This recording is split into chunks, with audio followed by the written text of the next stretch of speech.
want to buy the Abaca band. So, do you have to be like members? Ito ba yung you have to fill up lots of forms to be part of this? Any Filipino can be part of the Yabang Pinoy campaign as long as you share the message of promoting Filipino pride and culture. And it's free for everyone. You can join all the events of Yabang Pinoy. That includes Patintero, and we also have the Global Pinoy Bazaar. It is participated by all young artists, designers, and entrepreneurs. This bazaar is to be held on September. It's going to be held on September 20 to 21. It's a 2-day event in Rockwell Tent, Makati. And then we're trying to promote we're trying to invite all Filipinos to buy their gifts for Kris Kringle and do their Christmas shopping as early as September during the Global Pinoy Bazaar. So we can help our fellow entrepreneurs boost their sales. So, I have to ask, hindi ba parang Yabang Pinoy? Yung dating pala sa'yo parang yabang. Yabang. So, did you guys had a hard time na i-promote to sa UP? Kasi may iba talaga dating ng yabang, di ba? Negative connotation sa atin yan eh. Was it hard? Paano yung ano nyo? Actually, before we even launched the campaign in UP, we released teaser advertisements. Kasi the primary method of promoting the campaign is through chismis. So we want people to talk about it. So what we did was release print ads that said, "Mayabang ka ba?" or "Sino si Pogi?" to create buzz among the audience. And then it was effective enough because some people approach us and ask us what Yabang Pinoy is all about. Bilib talaga ako sa mga business majors. Kasi business major din ako. Diba? So, so you had Patintero, tapos yung Global Bazaar. Is there any other events, like one in UP specifically? We will be having a street party on September 19 at the AS parking lot. It's not your traditional fiesta. It's gonna be a modern street party, Pinoy style.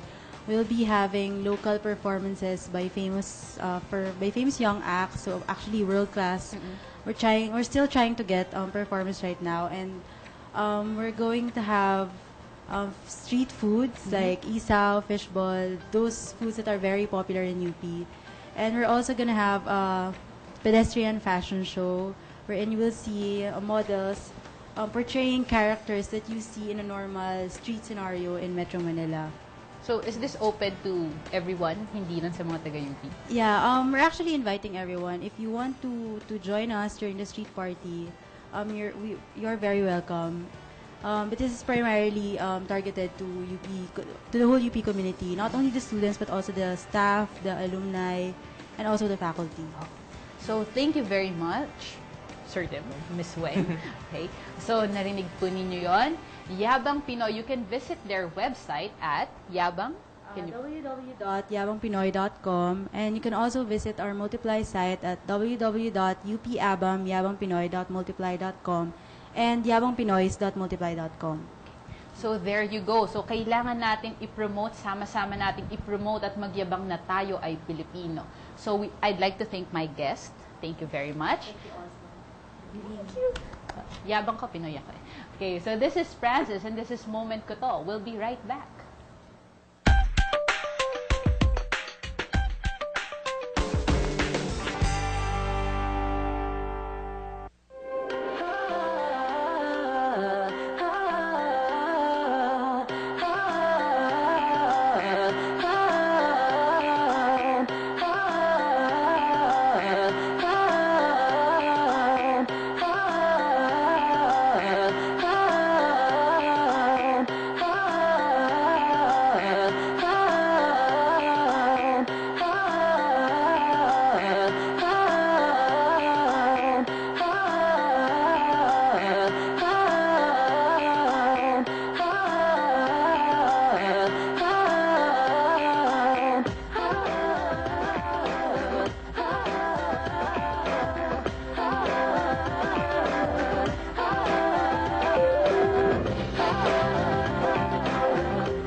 Magandang hapon po sa inyo lahat. Ako po si Roy Luna at nagbabalik po ang inyong Voice of the East Television. Ito po ang Career 911. Last week po napag-usapan natin ang kung paano makikita ang opportunity together with Mr. Carl Cuema. At ngayon po ay very special naman nating edition.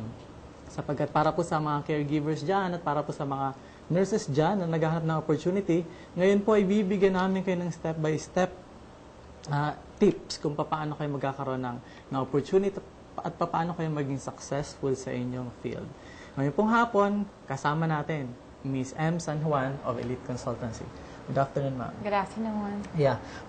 We've been hearing about and we've been always talking about this opportunity. Paano siya nakikita, paano siya nakikilala. In your personal case, you're a business person and speaker din po kayo. Yeah. Paano niyo po sa sarili ninyong personal na pananaw? Paano yung opportunity? Paano di-define yung opportunity? At paano siya nakikita?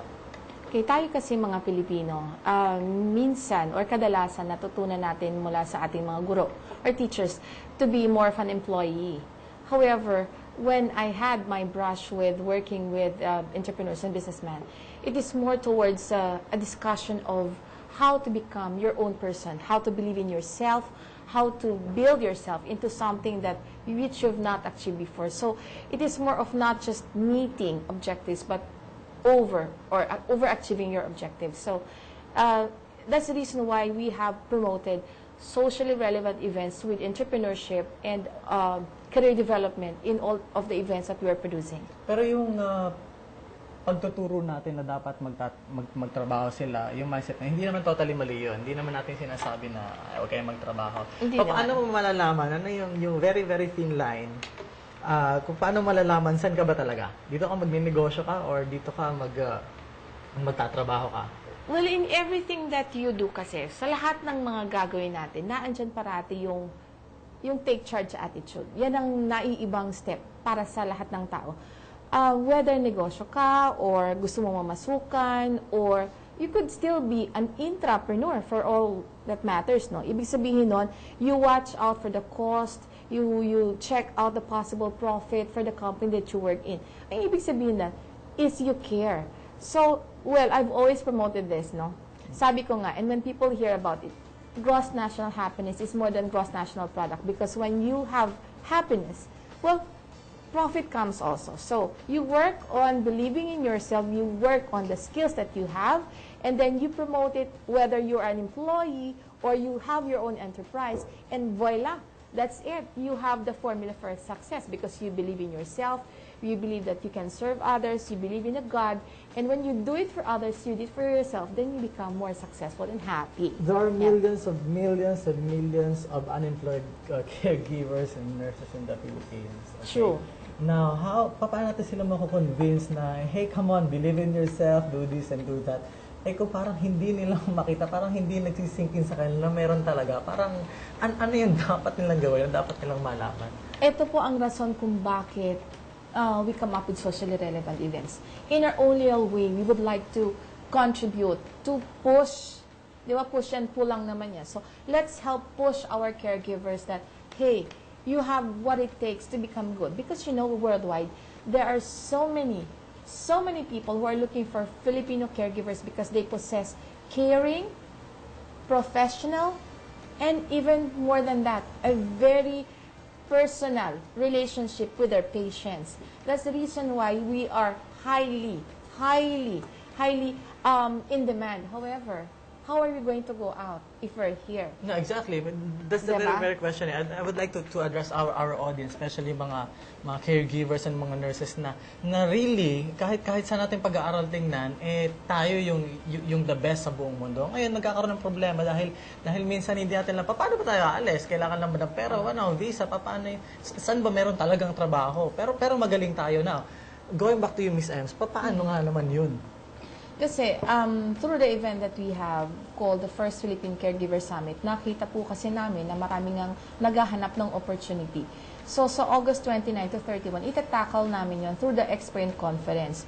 It will be at Gateway Mall, by the way, which is in Araneta. Ang mangyayari po niyan is, just like me, I also had prior work outside. Pero na-discover ko yung sarili ko mula nung makalabas ako. Ibig sabihin, lumabas kayo ng bansa, Yeah, nakalabas na ako ng bansa. Merong experience kayo doon na when you get back, now you had this realization na, oh my God, we are the best in the world and we can do this. Yes, kasi nakumpara ko na ang sarili ko kumpara sa ibang nasyon. Can you imagine, ang Pilipino pala nag-shine pag nasa ibang bansa. Bakit? Kayang-kaya niya, pag sabihin natin, kasi graduate po ako ng UPLB, Communication Arts ang course ko. Pero, hiningan ako ngayon ng isang project about healthcare. And I was able to deliver pala. Kasi ang Pilipino, mahilig mag-aral. Masipag, matyaga, magalang, and what have you.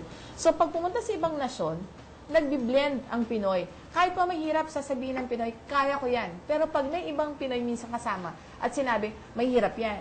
Pag sinabi nyo na mahirap, ay, oo nga, mahirap. Okay. So, another tip.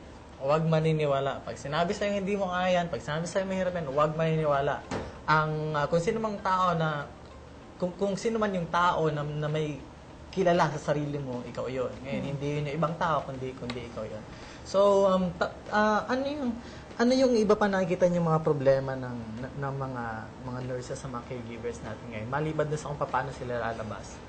Ang pinakang problema is English communication. This is a reality check to all of us because once before, we were the lead company, lead country in terms of communication. Saan nagpo-point yung problema na yun? Educational system. Educational system. Educational system. I am very fortunate to have been